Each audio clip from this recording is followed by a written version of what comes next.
এন্টার্সের আজকে যে সবাই আলোচনা করেছেন 200 মার্কের পরীক্ষা হবে। এর মধ্যে যারা কলেজ এবং স্কুলে সহকারী এবং প্রভাষক পদে পরীক্ষা দিবেন তাদের হবে 200 মার্ক। এর মধ্যে 100 মার্ক হবে নিজ সাবজেক্ট ভিত্তিক লিখিত পরীক্ষা, আর 100 মার্ক হবে বাংলা, ইংরেজি, গণিত 25-25 করে 75।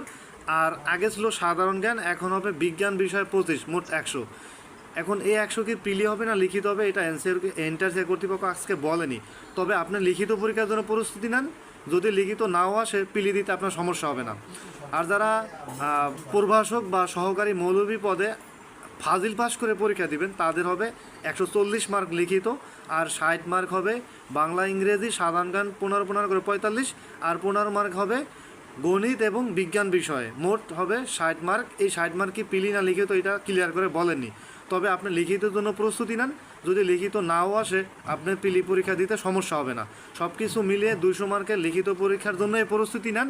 যদি ওই 100 মার্ক লিখিত নাও আসে, যদি পিলি আসেও আপনার কিন্তু সমস্যা হবে না। পিলি যে লিখিতের জন্য প্রস্তুতি নেয় তার প্রিলিমিনারি পরীক্ষা দিতে সমস্যা হবে না।